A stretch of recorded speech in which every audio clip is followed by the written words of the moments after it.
Hola amigos, les habla Gustavo Contreras de Ministerio Saeta para darles la bienvenida a nuestro programa Sábado o Domingo, una historia del cambio del día sagrado en que estudiaremos un asunto que ha sido debatido por siglos, a saber, la práctica cristiana de la observancia del Día del Señor. ¿Cuál es el verdadero día de reposo para el creyente moderno?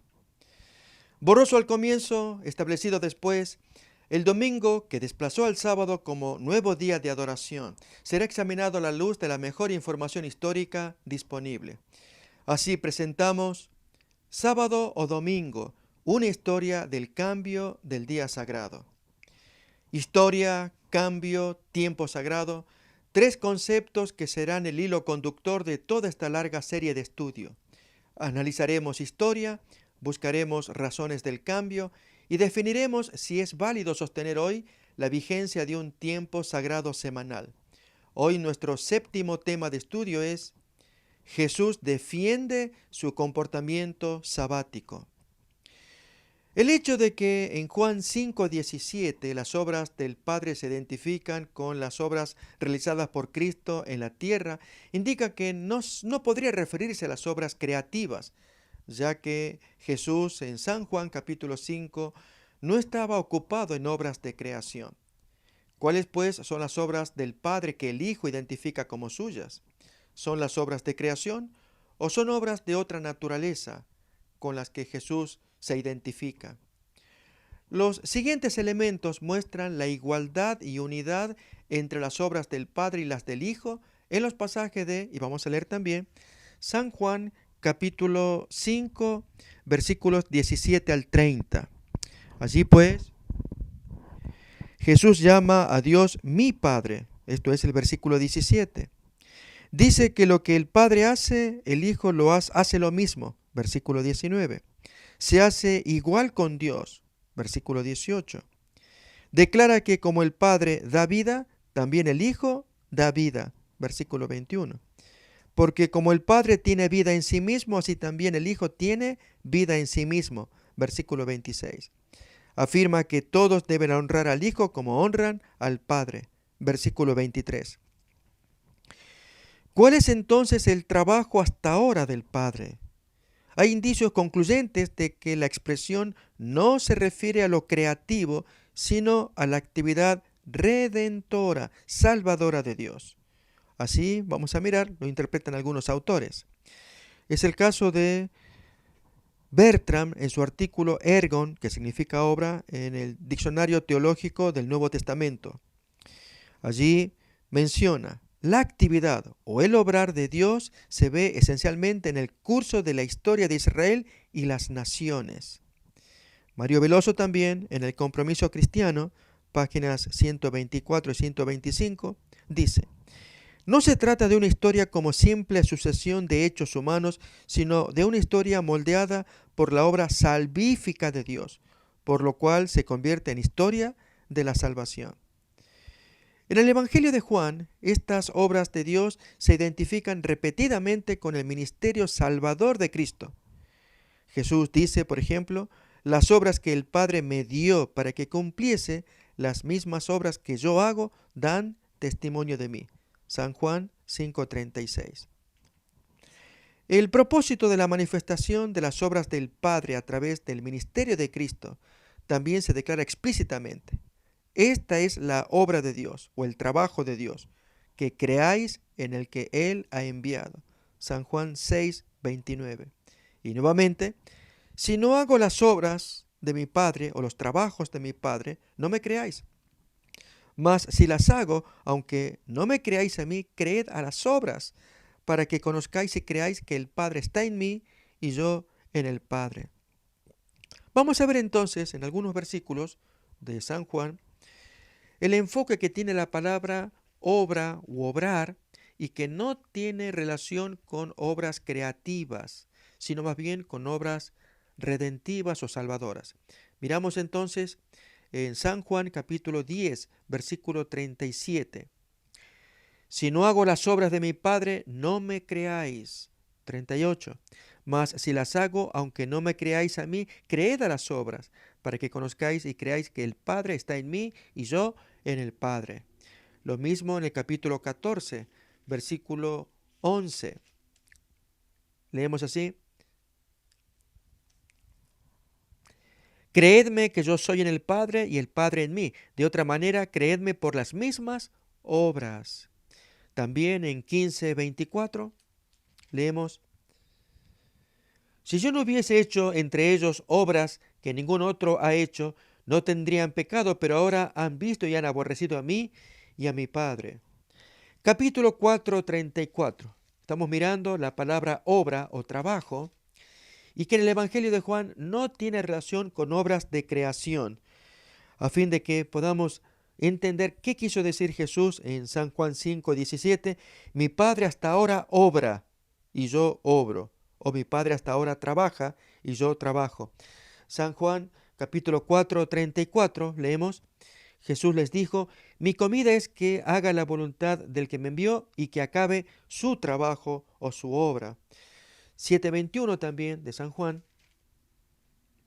nos dice: Jesús respondió y les dijo: Una obra hice y todos os maravilláis, refiriéndose a la obra de la sanación del paralítico de San Juan 5. Notemos que esta obra no se relaciona con obra de creación, sino una obra de salvación, de restauración. Bien, también en el capítulo 10, versículo 25, todo esto es un examen del término obra o su sinónimo trabajo en el Evangelio de Juan. Capítulo 10 de San Juan 25 y también el 32. Leemos: Jesús les respondió: Os lo he dicho y no creéis. Las obras que yo hago en nombre de mi Padre, ellas dan testimonio de mí. Y en el 32, muchas buenas obras os he mostrado de mi Padre, ¿por cuál de ellas me apedreáis?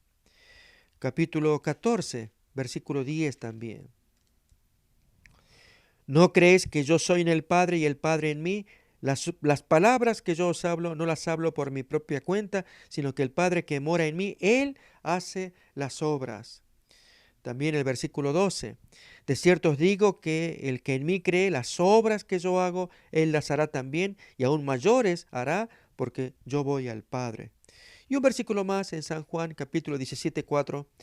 Yo te he glorificado en la tierra, he acabado la obra o el trabajo que me diste que hiciese.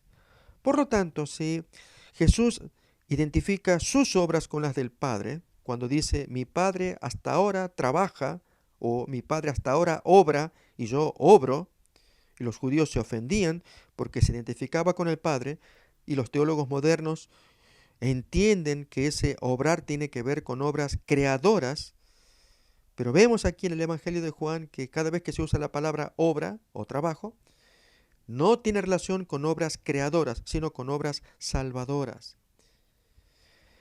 Este muestreo de referencias clarifica la naturaleza redentora y el propósito del trabajo hasta ahora de parte de Dios mencionado en San Juan 5:17. Una breve comparación con el pasaje paralelo de Juan 9:4, lo leemos también, ahí va a quedar más claro. Me es necesario hacer las obras del que me envió, entre tanto que el día dura. La noche viene cuando nadie puede trabajar. Bien, al hacer entonces una comparación con el pasaje paralelo de Juan 9:4, esto debería eliminar cualquier duda persistente. Jesús dice: debemos hacer las obras del que me envió mientras este día.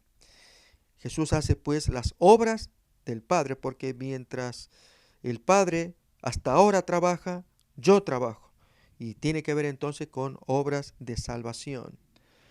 La sorprendente similitud entre los dos textos, esto es Juan 9:4 con Juan 5:17, se debe ver no solo en su contenido, sino también en su contexto. En ambos casos, Cristo defiende sus obras del sábado de la acusación de quebrantamiento del día de reposo lanzado por sus enemigos. Sin embargo, en Juan 9:3-4, la naturaleza redentora de las obras de Dios es absolutamente clara.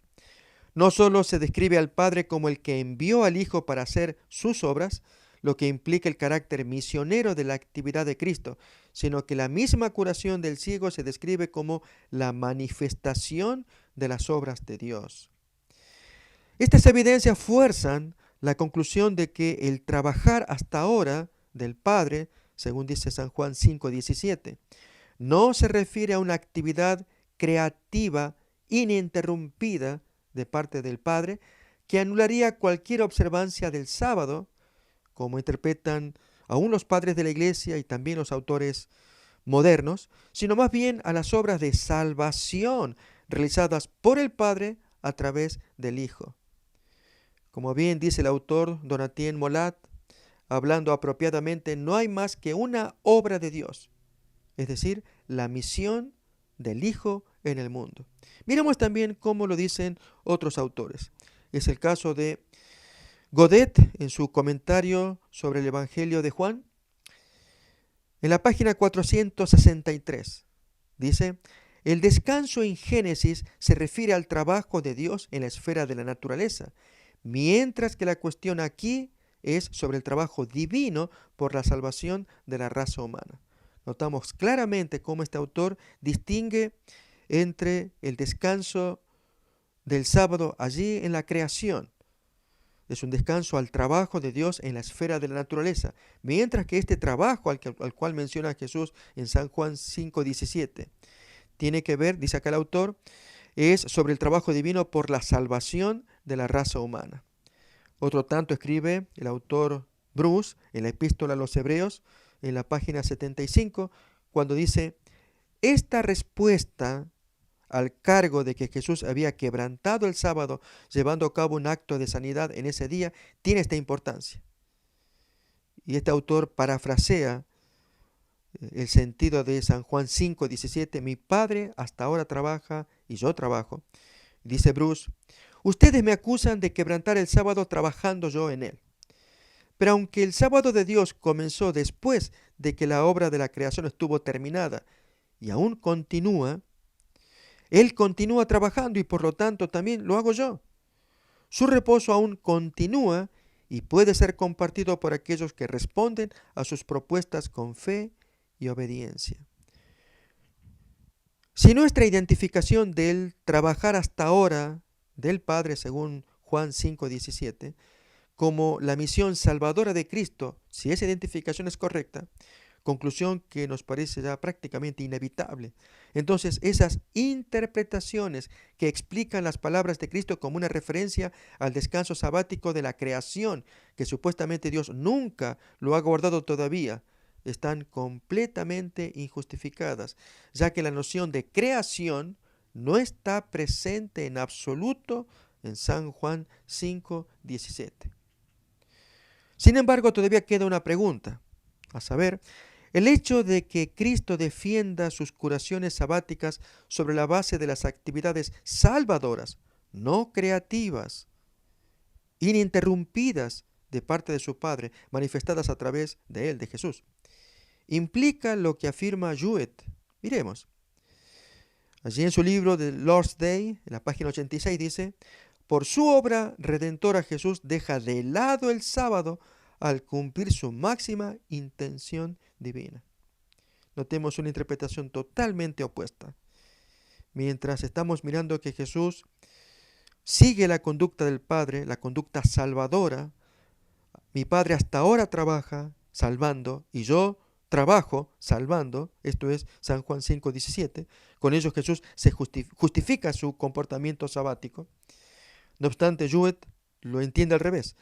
Reitero, por su obra redentora Jesús deja de lado el sábado al cumplir su máxima intención divina.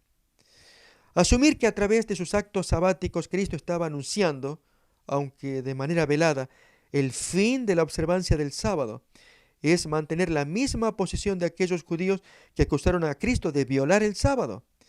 Miremos, por ejemplo, San Juan capítulo 5, versículo 16 y 18, cuando dice, y por esta causa los judíos perseguían a Jesús y procuraban matarle porque hacía estas cosas en sábado.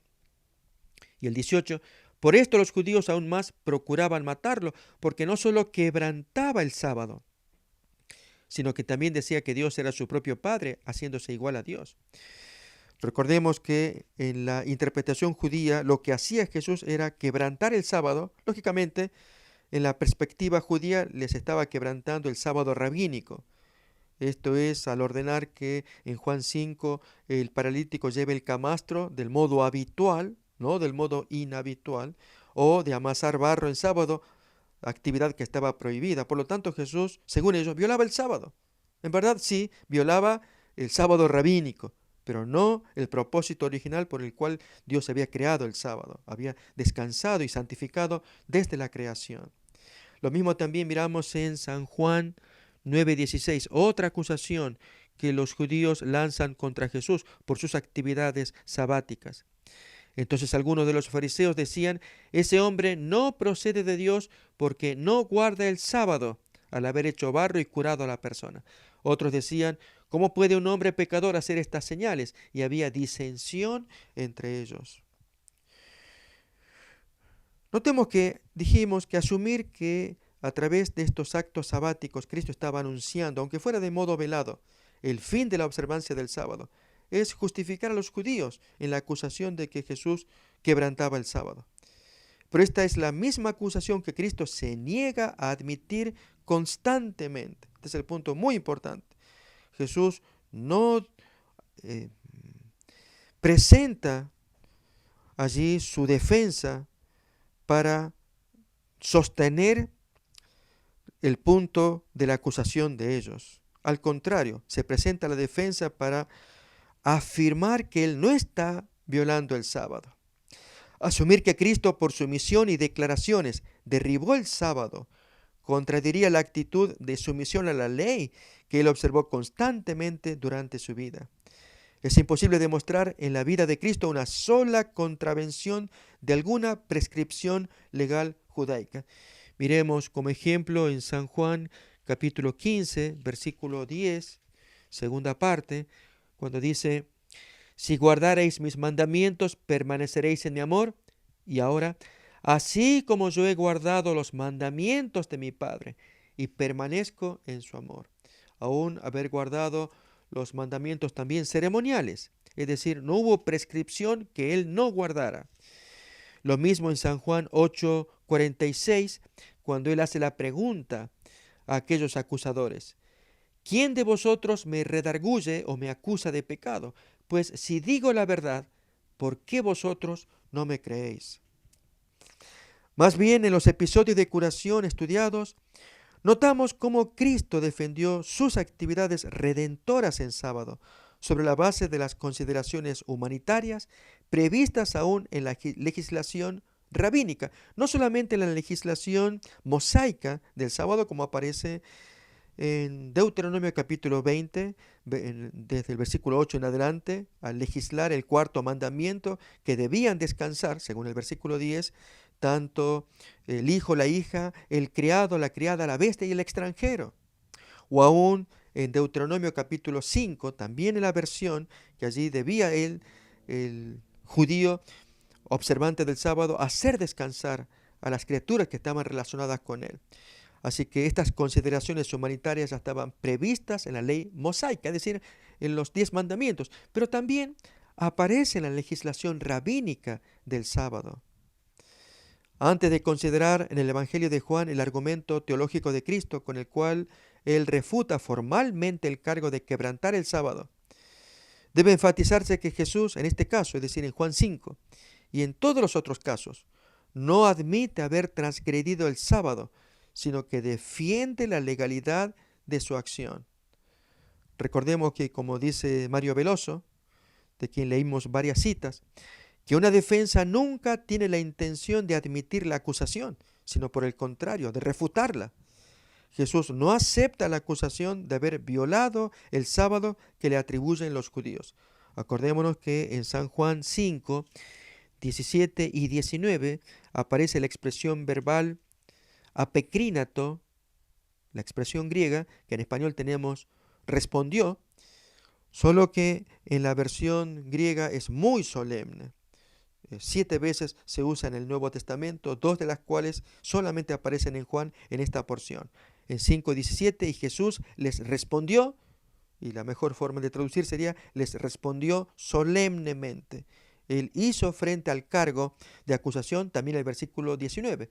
Respondió entonces Jesús y les dice, y comienza allí su defensa de varios versículos hasta avanzar con el capítulo 5. Bien, En esos dos lugares vemos una defensa formal contra la acusación de quebrantamiento del sábado. Jesús, que no acepta la acusación de haber violado el sábado que le atribuyen los judíos, él está llevando a cabo la obra de salvación que es lícito hacer en ese día. Para comprender la fuerza de la defensa de Jesús en Juan, necesitamos recordar lo que ya se dijo antes, que el sábado está vinculado tanto a la creación por causa del cosmos creado, acordémonos Génesis capítulo 2, versículos 2 y 3, cuando allí se nos dice que Dios creó todas las cosas y descansó el séptimo día. Y a ese día, pues, o en ese día reposó, también lo bendijo y lo santificó. Sino que también el sábado está vinculado a la redención por causa del Éxodo. Ya leímos el texto, lo repasamos en Deuteronomio capítulo 5, versículo 15, cuando dice: acuérdate que fuiste siervo en tierra de Egipto y que Jehová tu Dios te sacó de allá con mano fuerte y brazo extendido, por lo cual Jehová tu Dios te ha mandado que guardes el sábado. Vemos entonces que el sábado está vinculado entonces a dos asuntos, tanto a la creación del cosmos como a la redención o rescate de Egipto, allí del Éxodo. Mientras que al interrumpir todas las actividades seculares, el israelita estaba recordando al Dios creador, al actuar misericordiosamente a sus semejantes, estaba imitando al Dios redentor, cuando los había sacado de la esclavitud de Egipto, para que dejaran de ser esclavos. También Dios a los judíos les decía: no tengan esclavos el séptimo día, que queden liberados en ese séptimo día. Esto era cierto no solo en la vida de la gente que, como notamos en sábado, debían ser compasivas con las categorías más bajas de la sociedad, sino también se relacionaba con los sacerdotes y su servicio del templo. Allí, en sábado, los sacerdotes realizaban muchas obras comunes que a los israelitas les estaba vedado hacer. Por ejemplo, aunque no se debía hornear en casa en sábado, según miramos en Éxodo capítulo 16, versículo 23, la orden que Dios le dio a Moisés respecto de recoger comida el viernes, para el viernes y sábado, dice 16:23, y él les dice: esto es lo que ha dicho Jehová. Mañana es el santo día de reposo, el reposo consagrado a Jehová. Lo que habéis de cocer, cocedlo hoy, y lo que habéis de cocinar, cocinadlo hoy, y todo lo que os sobrare, guardadlo para mañana. Por lo tanto, en sábado estaba prohibido cocinar. Sin embargo, en el templo el pan se hornaba ese día, según leíamos en 1 de Samuel capítulo 21, 3 y 4, para reemplazar al pan de la proposición de la semana anterior. Ya leímos los textos, los repasamos. Levítico capítulo 24, versículo 8, que nos muestra entonces que esta actividad de hornear el pan y presentarlo el sábado, y cada sábado cambiar el pan viejo de la semana que había transcurrido y poner el pan caliente, fresco, para la nueva semana, lo leemos en 24:8 de Levítico. Cada día de reposo lo pondrá al pan de la proposición continuamente en orden delante de Jehová en nombre de los hijos de Israel como pacto perpetuo. Y será de Aarón y de sus hijos, los cuales lo comerán en lugar santo, porque es cosa muy santa para él. También podemos mirar en primer libro de Crónicas, el capítulo 9, el versículo 32, una referencia también a este hecho. Y algunos de los hijos de Coat y de sus hermanos tenían a su cargo los panes de la proposición, los cuales ponían por orden cada sábado. Lo mismo es cierto de todas las obras relacionadas con el mantenimiento y el sistema de sacrificios del templo. Vemos con ello que aquello que estaba prohibido hacer en sábado para la gente común estaba permitido para los sacerdotes y todo el servicio relacionado con el templo. Estamos mirando el ejemplo de hornear pan para el sábado.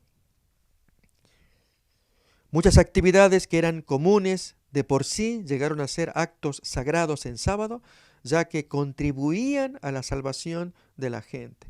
Estas actividades de salvación podían realizarse en sábado, dado que Dios mismo, como dice el salmista en el Salmo 74:12, Desde tiempo antiguo, Él obra salvación en medio de la tierra.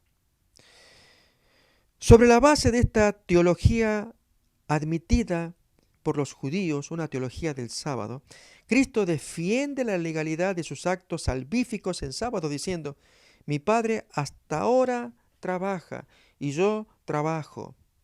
Esto es Juan 5:17. Es decir, estoy ocupado en el sábado en la misma actividad salvadora que el Padre, y eso es perfectamente legal de realizar.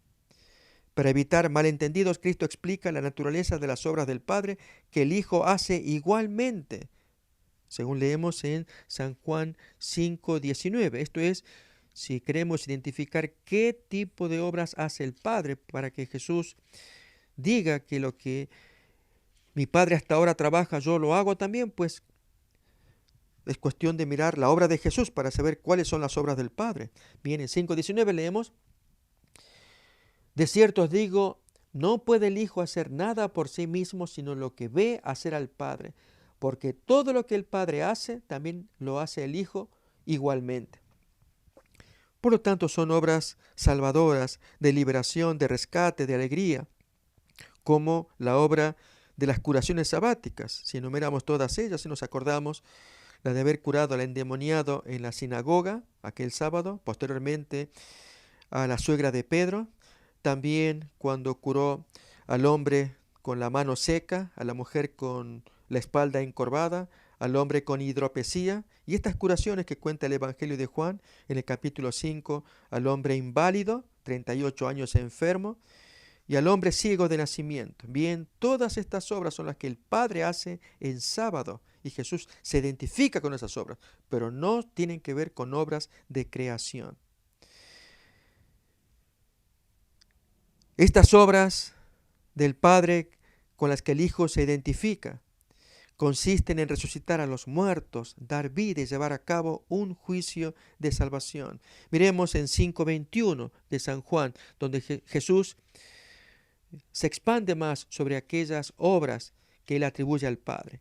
En 5:21 dice: porque como el Padre levanta a los muertos y les da vida, así también el Hijo a los que quiere da vida. O 22 y 23 luego: porque el Padre a nadie juzga, sino que todo el juicio dio al Hijo, para que todos honren al Hijo como honran al Padre. El que no honra al Hijo, no honra al Padre que lo envió. Bien, estas obras salvadoras consisten pues en dar vida y en ejecutar juicio de salvación. Para los judíos que no estaban dispuestos a aceptar el reclamo mesiánico de Cristo, esta justificación de realizar en sábado las obras de salvación del Padre lo hacía culpable por dos motivos. Él no solo quebrantaba el sábado, sino también se hacía a sí mismo igual a Dios, según hemos leído en 5:18. Esta reacción hostil hizo necesario que Cristo aclarara más la legalidad de su acción. En Juan capítulo 7 vemos un pasaje que indudablemente se relaciona con la curación sabática del capítulo 5 y hallamos el eco de la controversia. Allí Cristo elabora su justificación teológica previa para sus actos sabáticos al usar sabiamente el ejemplo de la circuncisión. Leamos San Juan 7, versículos 21 al 24, cuando él dice: una obra hice y todos os maravilláis. Vosotros circuncidáis en sábado al hombre. Si recibe el hombre la circuncisión en sábado, para que la ley de Moisés no sea quebrantada, que exigía que al octavo día, sea como fuere el niño de 8 días, fuera circuncidado, ¿os enojáis conmigo porque en el día de reposo sané completamente a un hombre? No juzguéis según las apariencias, sino juzgad con justo juicio. ¿Por qué era legítimo circuncidar a un niño en sábado cuando el octavo día después de su nacimiento caía en ese día? Bien, miremos en Levítico capítulo 12, versículo 3, la orden que Dios había dado para aquellos padres cuyo hijo recién nacido al octavo día debía ser circuncidado. Al octavo día se circuncidará al niño. Levítico 12:3. No se da ninguna explicación debido a que era bien entendido. la circuncisión era considerada como un acto redentor que medió en la salvación de Moisés. Esto nos lo explica Éxodo capítulo 4, versículo 24. Por eso es que cada vez que se circuncidaba se recordaba la acción hecha en favor de aquel patriarca, Moisés. Nos dice Éxodo capítulo 4, 24 lo siguiente. Y allí en la circuncisión pues aparece la acción de rescate, de salvación. Y aconteció en el camino que en una posada Jehová le salió al encuentro a Moisés y quiso matarlo. Entonces Séfora tomó un pedernal afilado o un cuchillo afilado y cortó el prepucio de su hijo y lo echó a sus pies, diciendo: a la verdad, tú me eres un esposo de sangre. Así le dejó luego ir. Y ella dijo: esposo de sangre a causa de la circuncisión. ¿Qué significa este hecho? Pues Dios estaba llamando a Moisés para que él fuera el gran libertador de los israelitas en Egipto. Y él era el que les iba a dar las leyes en nombre de Dios. Pero aquí que Moisés estaba cargando un pecado a cuestas y como líder pues Dios no se lo iba a aceptar. Y el pecado era que él había omitido, había dejado pasar la circuncisión de su hijo, quizás por instancia de su esposa que no era israelita sino cusita o etiópica. Bien, cuando Dios hace llamar a Moisés, Moisés yendo de camino, el texto nos dice en Éxodo 4:24 que en una posada Jehová le sale al encuentro y lo quiere matar. Y allí Séfora, su esposa, asustada, entiende que hay un problema para con el marido. Y el problema es y ella asume la responsabilidad. Y es posiblemente que ella fue la que había impedido que su hijo sufriera la circuncisión. Ya el niño estaba más grandecito. Pues entonces toma un cuchillo y practica la circuncisión. Y entonces arroja el prepucio a los pies de su marido y el ángel entonces, satisfecho con esta acción, se retira y ya Moisés queda salvado, liberado, rescatado. En ese sentido entonces la acción de la circuncisión pues simboliza un rescate, nada menos que de Moisés, el amado patriarca de los judíos. Era lícito, por lo tanto, en sábado mutilar una de las 248 partes del cuerpo humano, según el cálculo judío, para salvar a la persona completa. Bien, miramos en el Talmud, en el tratado Yomá, en el folio 85, segunda cara, Rabí Eleazar respondió y dijo: si la circuncisión que se adhiere o se relaciona con un solo o uno solo de los 248 miembros del cuerpo humano suspende el sábado, ¿cuánto más la salvación de todo el cuerpo suspenderá el sábado? Es decir, en afán de salvar a alguien, ya que usa la palabra salvación de todo el cuerpo, pero en afán de salvar a alguien, aunque sea una sola parte de sus 248 partes o miembros del cuerpo humano, según el cómputo judío, y que ello requiere hacerlo en sábado, cumpliendo la ley de Moisés del octavo día para salvar esa parte número 248, ¿cuánto más si en sábado se salva toda la parte? Bien, ese fue el argumento de Jesús. ¿Por qué os enojáis si yo sané completamente a la persona? Como miramos allí en San Juan capítulo 7, versículo 23. Si recibe el hombre la circuncisión en el día sábado para que la ley de Moisés no sea quebrantada, os enojáis conmigo porque en el día sábado sané completamente a un hombre. Leo otra vez del Talmud, del tratado Yomá, el folio 85, la cara B, el mismo planteo que Jesús trae aquí en San Juan 7:23, pero leído acá del Talmud. El rabino Eleazar respondió y dijo: si la circuncisión que se relaciona con uno solo de los 248 miembros del cuerpo humano, si ello suspende el sábado, ¿cuánto más la salvación de todo el cuerpo suspenderá o desplazará el sábado? Que es más importante entonces salvar a todo el cuerpo. Solamente que aquí menciona que es suspender el sábado en la interpretación judía, cuando en la interpretación de Jesús más bien era vehiculizar esa salvación a través del sábado, que el sábado estaba hecho para eso, para salvar a la persona. Bien, sobre la base de esta premisa Jesús argumenta que no había razón para estar enojado con él por restaurar en ese día el cuerpo entero cuando él dice sané completamente al hombre. Cristo, con el ejemplo de la circuncisión, trataba de mostrarles a los judíos que no estaba quebrantando el sábado ni la ley de Moisés. Este ejemplo aclara y corrobora la afirmación anterior de Cristo acerca del trabajar todavía, hasta ahora, de parte de su Padre. Nos habla de que las obras de salvación se realizan en sábado no solo por el Padre en el cielo, sino también por sus siervos, como los sacerdotes en la tierra. El sábado es entonces para Cristo el día para trabajar por la redención del hombre completo.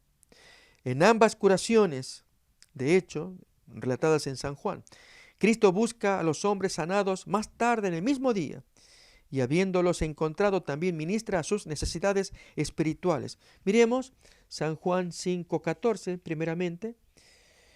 Después lo halló Jesús en el templo al paralítico curado y le dijo, mira, has sido sanado, no peques más para que no te venga alguna cosa peor. Y en San Juan capítulo 9, 35 al 38, vemos el encuentro que Jesús tuvo con aquel ciego que él había curado. Oyó Jesús que lo habían expulsado y hallándole le dijo, ¿crees tú en el Hijo de Dios? Y respondió él y dijo, ¿quién es, Señor, para que crea en él? Y le dice Jesús, pues lo estás viendo y el que habla contigo, él es. Con esto Jesús quiso decirle que asociara el timbre de voz que él había escuchado antes cuando estaba ciego y no pudo verlo, que asociara ahora el timbre de voz con la persona que ahora estaba viendo. Era la misma persona. Por eso el texto dice, y él dijo, creo, Señor, y lo adoró. Vio que quien le estaba hablando ahora, el que habla contigo, era el que lo había sanado. Asociar el timbre de voz porque antes había estado ciego y nunca lo había visto. Bien, sus oponentes no pueden percibir la naturaleza redentora del ministerio sabático de Cristo porque ellos juzgan por las apariencias. Nos acordamos allí en 7:24 Jesús dice estas palabras en medio de la controversia. Si recibe el hombre la circuncisión en el día sábado para que la ley de Moisés no sea quebrantada, os enojáis conmigo porque en el sábado sané completamente a un hombre, no juzguéis según las apariencias, sino juzgad con justo juicio. ¿Cómo podían entender la obra, la naturaleza redentora del ministerio de sábado que Jesús estaba llevando? Se estaban juzgando solamente por las apariencias. Consideran que la camilla que el paralítico llevaba en sábado era más importante que la restauración física y la incorporación social del individuo curado. Miremos en San Juan capítulo 5 versículos 10 y 11 la pregunta que le hacen los fariseos. Entonces los judíos dijeron a aquel que había sido sanado, es día de sábado, no te es lícito llevar tu lecho o tu camastro. Él les respondió, el que me sanó, él mismo me dijo, toma tu lecho y anda. Consideran la mezcla de barro en sábado como más significativa que la restauración de la vista para la mente ciega. Miremos en San Juan capítulo 9, versículos 14, 15, también el 26, esta descripción. Y era sábado cuando Jesús había hecho lodo y le había abierto los ojos. Volvieron pues a preguntarle también los fariseos cómo había recibido la vista. Y él les dijo, me puso lodo sobre los ojos y me lavé y veo. Aún el 26. Y le volvieron a decir, ¿qué te hizo? ¿Cómo te abrió los ojos? Mientras Jesús abría los ojos a este hombre, los ojos espirituales de esta gente estaban absolutamente cerrados, como miramos el mismo capítulo, pero versículo 39. Jesús dijo, para juicio he venido yo a este mundo, para que los que no ven, como el joven que acababa de ser curado, ellos vean, lleguen a ver, y los que ven o dicen ver como los fariseos, sean cegados. Entonces algunos de los fariseos que estaban con él, al oír esto, le dijeron, ¿acaso nosotros somos también ciegos? Y Jesús responde, si fuerais ciegos, no tendríais pecado, ciegos espirituales. Mas ahora porque decís, vemos, vuestro pecado permanece. Efectivamente, los fariseos se preciaban de ser los grandes líderes de la religión en aquel tiempo.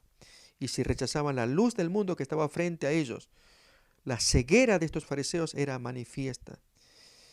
Compárese lo irónico del versículo 26 que hemos leído, cuando decía, ¿qué te hizo? ¿Cómo te abrió los ojos?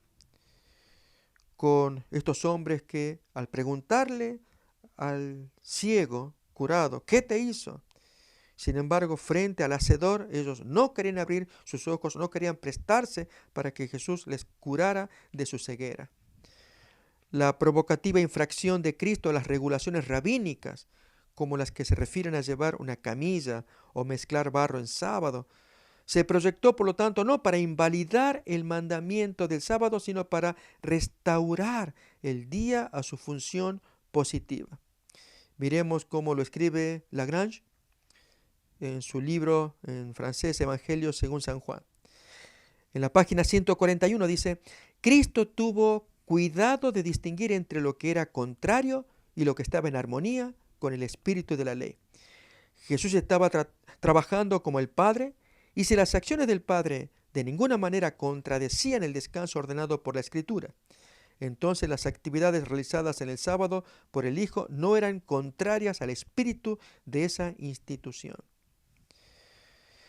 Podemos concluir que las obras del Padre a las que Cristo se refiere cuando dice, mi Padre hasta ahora trabaja y yo trabajo, de San Juan 5:17, no son las obras de la creación que Juan considera completas, o dijimos del libro de Hebreos, capítulo 4:3, sino aquellas obras de redención. Dios descansó al final de la creación, pero debido al pecado Él está trabajando aún para lograr su restauración. Estas obras de salvación en las cuales el Padre está constantemente ocupado son contempladas y permitidas por el mandamiento del sábado. Por lo tanto, Cristo niega haber actuado en contra del sábado cuando restauró a las personas enfermas, ya que estaba cumpliendo la misma misión salvífica del Padre. Además, en Juan 9:4, Jesús extiende a sus seguidores la misma invitación a hacer la obra de Dios mientras, como dice el texto, sea de día. La noche llega cuando nadie puede trabajar. Miremoslo también en San Juan capítulo 14, versículo 12, cuando él dice, de cierto os digo que el que en mí cree las obras que yo hago, él las hará también y aún mayores hará, porque yo voy al Padre a interceder. Algunos interpretan la noche como una referencia a la muerte de Cristo, que inauguró el verdadero reposo de Dios en virtud de la resurrección conmemorada por la observancia del domingo.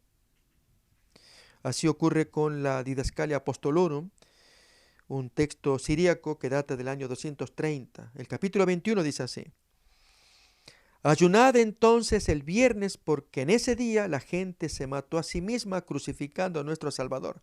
Y en sábado también, porque es el sueño de nuestro Señor. O Agustín de Hipona, muerto por el 430, el famoso San Agustín dijo así, el mismo Señor nuestro, Jesucristo, que padeció cuando quiso, confirmó el misterio de este descanso con su sepultura, ya que ciertamente en el mismo día del sábado descansó en el sepulcro, y todo el día lo pasó de cierta santa vacación, después que en el sexto día, es decir, el viernes, al que llaman sexto antes del sábado, o día de preparación, consumó todas sus obras, cuando se completaron y cumplieron sobre el mismo patíbulo de la cruz todas las cosas que de él se escribieron. Efectivamente, de esta misma palabra usó él cuando dijo, consumado es, todo se ha cumplido, e inclinando la cabeza, entregó su espíritu. ¿Qué hay de extraño si Dios, queriendo simbolizar de esta forma aquel día en el que Cristo había de permanecer en la sepultura, descansó él de todas sus obras en un día y después obró en el orden de los siglos, de tal modo que con verdad se dijera, mi Padre hasta ahora trabaja? San Juan 5:17. Si bien es cierto que para Cristo la noche de la cruz estaba muy cerca, difícilmente se puede decir que el término se aplica exclusivamente a la muerte de Cristo, ya que la noche se describe como un tiempo en el que nadie puede trabajar. Es decir, no se aplica necesariamente a Jesús, sino más bien a gente. Nadie puede trabajar según 9:4, como leemos. Me es necesario hacer las obras del que me envió, entre tanto que el día dura, la noche viene cuando nadie puede trabajar. Por otro lado, la muerte de Cristo difícilmente puede considerarse como la interrupción de toda la actividad redentora, ya sea divina o humana. ¿No podría este término aludir al final de la historia de redención cuando la invitación de Dios a aceptar la salvación ya no se extenderá más? Cuando llegue la noche y nadie podrá trabajar. Más bien las expresiones el Padre hasta ahora trabaja de San Juan 5:17 y debemos trabajar mientras que el día dura, como dice Juan 9:4, que Jesús pronunció para defender su ministerio salvífico en sábado. Resume bien la comprensión del sábado por parte del Salvador, es decir, un tiempo para experimentar la continua salvación de Dios al compartirla con otros, como hizo Jesús, que compartió su bendición, esto es, su don para curar, para restaurar, en ese día, tanto en Juan 5 al paralítico como en Juan 9 al ciego de nacimiento. Notemos que en Juan 9:4 los seguidores de Cristo están impuestos a hacer la obra de Dios mientras hay tiempo para hacerlo. En verdad debemos hacer el trabajo de Dios todos los días, pero ¿no es el sábado el momento en que mejor podemos cumplir con nuestro ministerio de reconciliación? Ya que ese día conmemoramos y experimentamos el trabajar hasta ahora de Dios. Miremos pues en 2 de Corintios, capítulo 5, versículo 18 en adelante. Y todo esto proviene de Dios, quien nos reconcilió consigo mismo por Cristo y nos dio el ministerio de la reconciliación. Que Dios estaba en Cristo reconciliando consigo al mundo, no tomándoles en cuenta a los hombres sus pecados, y nos encargó a nosotros la palabra de la reconciliación. Así que somos embajadores en nombre de Cristo, como si Dios rogase por medio de nosotros. Os rogamos en nombre de Cristo, reconciliaos con Dios. Y esta obra de reconciliación, de salvación en favor de otras almas, es idéntica al trabajar hasta ahora. Mi Padre hasta ahora trabaja y yo trabajo. Cuanto más estos ministros de reconciliación deberían obrar imitando a Jesús como al Padre.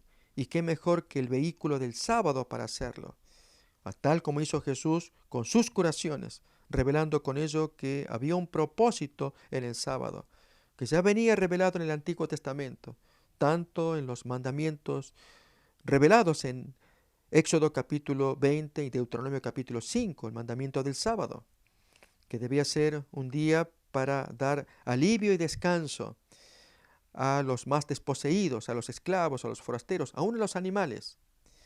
Y Jesús pues vehiculiza a través del sábado ese respiro, ese descanso, esa liberación. Así también los siervos de Cristo, si siguen este texto de 2 de Corintios 5, llevan su ministerio de reconciliación, de salvación, y en qué mejor momento que hacerlo en el día que Jesús estipuló, que es el sábado. Fue el vehículo para llevar adelante su ministerio. Bien, queridos amigos, así hemos llegado a la conclusión de este tema número 7. Jesús defiende su comportamiento sabático. Esperamos que haya sido de agrado el entender por qué Jesús obraba así de esta manera en sábado, y que no significa que él violaba el mandamiento, sino más bien hacía redescubrir la naturaleza salvadora del sábado. Mi Padre hasta ahora trabaja salvando, yo también lo voy a hacer. Y Jesús entonces toma este pensamiento, se basa en él para llevar adelante sus curaciones sabáticas. Bien, nos agradó acompañarles y Dios mediante nos veremos en este programa, sábado o domingo, una historia del cambio del día sagrado, en la siguiente emisión. Hasta entonces, gracias por acompañarnos.